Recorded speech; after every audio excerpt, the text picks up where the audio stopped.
सुप्रभातम बच्चों। भारतीय संस्कृति के तत्वों के अंतर्गत आज हम प्राचीन भारत में शिक्षा प्रणाली का अध्ययन करेंगे।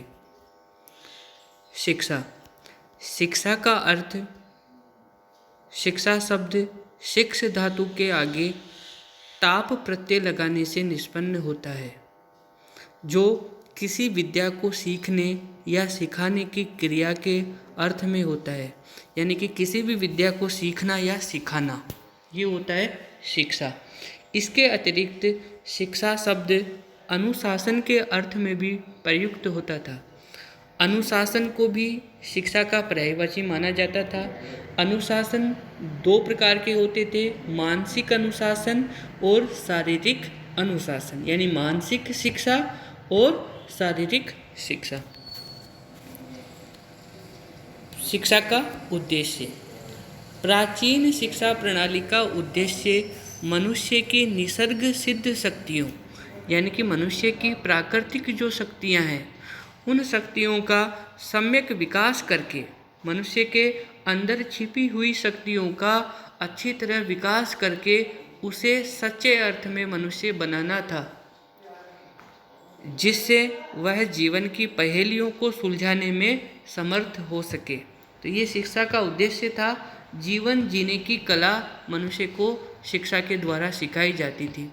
मानव के भौतिक और आध्यात्मिक जीवन का सर्वांगीण विकास करना ही उस समय शिक्षा का प्रमुख उद्देश्य था। भौतिक जीवन और आध्यात्मिक जीवन दोनों ही का विकास करना शिक्षा का प्रमुख उद्देश्य था। इन उद्देश्यों को हम इस प्रकार वर्गीकृत कर सकते हैं: आध्यात्मिक उत्थान, चारित्रिक उत्थान, व्यक्तित्व का सर्वांगीण विकास, सामाजिकता के प्रति सजग, पवित्रता का महत्व और शारीरिक क्षमता के विकास का महत्व। तो प्राचीन भारतीय शिक्षा प्रणाली के ये उद्देश्य थे: आध्यात्मिक उत्थान, चारित्रिक उत्थान, व्यक्तित्व का सर्वांगीण विकास, सामाजिकता के प्रति सजग, पवित्रता का महत्व और शारीरिक विकास का महत्व। शिक्षा का महत्व प्राचीन भारत में शिक्षा का अति महत्व था। सुभाषित रत्न संदोह है, इस ग्रंथ में ज्ञान को मनुष्य का तीसरा नेत्र बताया गया है और कहा गया है ज्ञानम तृतीयम मनुजस्य नेत्रम, यानी ज्ञान मनुष्य का तीसरा नेत्र है। महाभारत में विद्या का स्थान किसी भी वस्तु से ऊंचा बताया गया है। साहित्य में तो विद्या को कल्पलता ही नहीं माना, कहा गया विद्या कल्पलतेव शोभते, विद्या कल्पलता के समान सुशोभित है। कल्पलता वो लता होती है जिससे आप जो चाहो वो प्राप्त कर सकते हो, तो विद्या को कल्पलता के समान बताया गया है। इतना ही नहीं, उसकी तुलना माता पिता और स्त्री से की गई है। विद्या से विनय, विनय से पात्रता, पात्रता से धन, धन से धर्म और धर्म से सुख की प्राप्ति हमारे शास्त्रों में मानी गई है। तो विद्या, विद्या से विनय, विनय से पात्रता, पात्रता से धन, धन से धर्म और धर्म से सुख की प्राप्ति होती है। तो सुख की प्राप्ति का भी मूल कारण विद्या है। शिक्षा को ही यह लोक, यानी इस लोक को सुधारने वाली माना गया है और शिक्षा को ही परलोक को सुधारने वाली माना गया है। परलोक के लिए शब्द आया है सा विद्या या विमुक्तये, विद्या वही है जो मुक्ति प्रदान करे, मोक्ष प्रदान करे।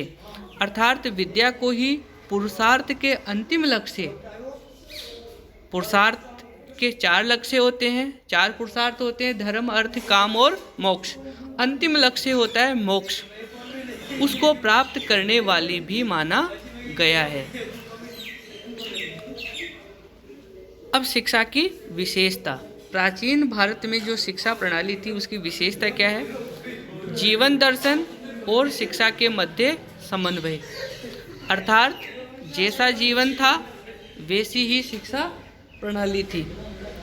तो जैसा जीवन वैसी ही शिक्षा।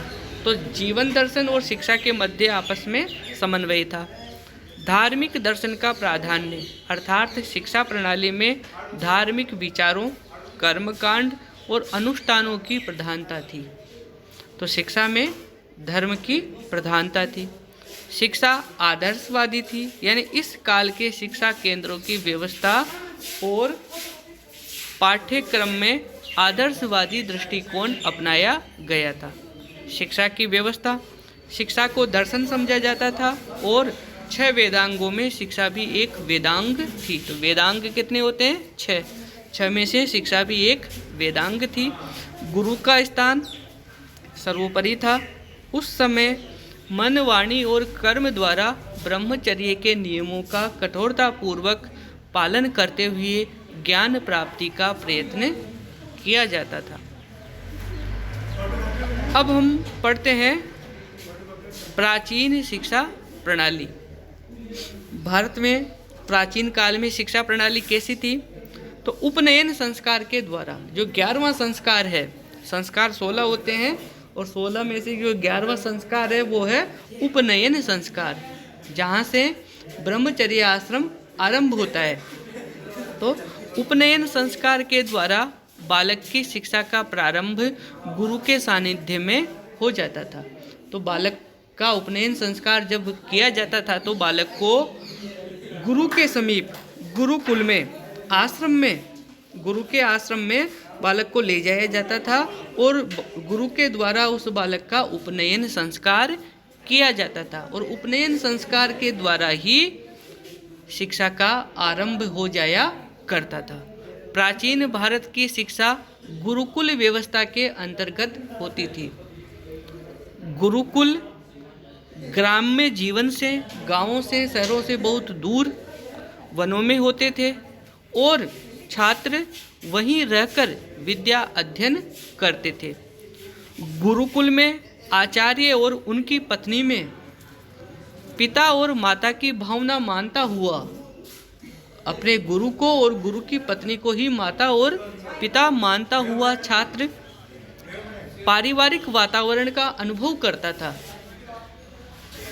भारद्वाज, वाल्मीकि, मार्कंडेय, कण्व, वशिष्ठ, द्रोणाचार्य जैसे ऋषियों के आश्रम शिक्षा के प्रधान केंद्र थे। इन आश्रमों में, इन गुरुकुलों में कृष्ण, बलराम, सुदामा, कौरव और पांडवों ने भी गुरुकुल में ही शिक्षा प्राप्त की थी। इन्हीं गुरुकुलों में इन लोगों ने भी शिक्षा प्राप्त की थी। समाज में आचार्य या गुरु का पद अत्यंत प्रतिष्ठित था। गुरु को ईश्वर के पद पर रखा गया है। कहा भी गया है, गुरुर ब्रह्मा गुरुर विष्णु गुरुर देवो महेश्वर, गुरुर साक्षात परब्रह्म तस्मै श्री गुरुवे नमः। तो गुरु को ईश्वर के समान, ईश्वर के समकक्ष माना गया है और परम श्रद्धास्पद माना है। उपाध्याय, प्रवक्ता, अध्यापक, श्रोत्रिय, ऋत्विक, चरक, आचार्य आदि शिक्षकों की श्रेणियां थी जो अपने पद योग्यता के आधार पर शिक्षा प्रदान करते थे। गुरु शिष्य संबंध अत्यंत पावन एवं उदार थे। दोनों का संबंध पिता पुत्र सा था। आचार्य अपने पुत्र व शिष्य को एक ही कोटि में रखता था, एक ही समान समझता था। प्रतिदिन गुरुकुल में क्या होता था? वेदाभ्यास, और वेदाभ्यास के अलावा शिष्य को गुरु सेवा, भिक्षा मांगना, गोचारण, समिधि ग्रहण, समिधि यानी यज्ञ की लकड़ी, यज्ञ की लकड़ी को लाना, गोचारण यानी गाय को चराना, भिक्षा मांगना, संध्या उपासना और सूर्य उपासना, अग्निहोत्र एक विशेष प्रकार का यज्ञ और देव ऋषि पितृ तर्पण आदि कार्य करने होते थे। अध्यापन जो होता था वो मौखिक होता था। उस समय लिखित अध्यापन नहीं होता था, मौखिक अध्यापन होता था। गुरु उच्चारण करता था और शिष्य उसको मन वचन से अच्छी तरह से ध्यान पूर्वक उसको सुनकर उस अर्थ को ग्रहण करते थे, उस भाव को ग्रहण करते थे। शिक्षण विषयों के अंतर्गत वेद और वेदांग पढ़ाए जाते थे। इनके अलावा 6 दर्शन, न्याय, व्याकरण, तर्कशास्त्र, इतिहास, पुराण, महाकाव्य, नाट्यकला, धर्मशास्त्र, मीमांसा, राजनीति, संगीत, युद्ध कला, रस शास्त्र आदि की भी शिक्षा प्राचीन भारत में दी जाती थी। तो ये हो गया कि आश्रम जो गुरुकुल थे वहाँ पर छात्र किस प्रकार अध्ययन करता था, वो कौन कौन से कार्य वहाँ करता था, कौन कौन से विषयों का वो वहाँ पर अध्ययन करता था और किस तरह से वो अपना ब्रह्मचर्य आश्रम गुरुकुल में व्यतीत करता था। अब वर्तमान संदर्भ में उपयोगिता। प्राचीन भारत की शिक्षा पद्धति की वर्तमान युग में अत्यंत उपयोगिता है। आज जबकि गुरु और शिष्य के मधुर संबंधों का नितांत अभाव होता जा रहा है, दोनों एक दूसरे से दूर हटते जा रहे हैं। छात्र कक्षा में आना नहीं चाहता है और गुरु पढ़ाना नहीं चाहता है। ऐसी स्थिति में प्राचीन शिक्षा पद्धति अत्यंत आवश्यक हो जाती है, उसकी उपयोगिता स्वतः सिद्ध हो जाती है।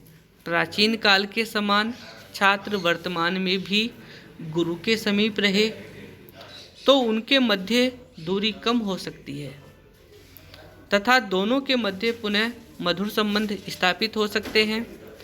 चारित्रिक दृष्टि से भी प्राचीन शिक्षा का वर्तमान में अधिक महत्व है। आज सबसे अधिक जो छात्रों का हनन हो रहा है वो हो रहा है चारित्रिक हनन, और उस हनन को बचाने के लिए, उनके चरित्र की रक्षा के लिए प्राचीन शिक्षा का वर्तमान में भी अत्यधिक महत्व है। दूरदर्शन और मोबाइल संस्कृति ने आज विद्यार्थी को दिग्भ्रमित कर दिया है। वह विद्यार्थी अपने रास्ते से, अपने मार्ग से, अपने लक्ष्य से भटक गया है। वह आज अपने वास्तविक मार्ग को छोड़कर अन्यत्र भटकने लग गया है। इन सब पर नियंत्रण के लिए प्राचीन शिक्षा पद्धति अत्यंत उपयोगी है। तो प्राचीन शिक्षा पद्धति में गुरु और शिष्य का जो संबंध होता था, पिता पुत्र सा होता था, और शिष्य से गुरु का विशेष लगाव होता था। उसके उन्नति के लिए गुरु अपना सर्वस्व ज्ञान उस शिष्य को अर्पित कर देता था, उस शिष्य को सौंप देता था, और उसके बदले में शिष्य भी गुरु के प्रति पितृवत उसका आचरण होता था। और यही कारण रहा है कि भारत, इसी प्राचीन शिक्षा प्रणाली के कारण ही भारत विश्व गुरु के पद पर पहुंचा है। प्राचीन काल में भारत की संस्कृति के महान रहने का सबसे बड़ा जो कारण रहा है वो भारत की प्राचीन शिक्षा प्रणाली ही रही है। इसी शिक्षा प्रणाली ने तक्षशिला, नालंदा, विक्रमशिला जैसे बड़े बड़े विश्वविद्यालय प्राचीन भारत में दिए हैं, जिन विश्वविद्यालयों में पूरे देश से ही नहीं, आसपास के अन्य देशों से भी विद्यार्थी प्राचीन काल में भारत में अध्ययन करने आते थे। तो इस प्रकार प्राचीन भारतीय शिक्षा प्रणाली हमारी बहुत ही अच्छी थी, हमारी संस्कृति का पोषण करने वाली थी और अत्यंत उपयोगी थी। धन्यवाद।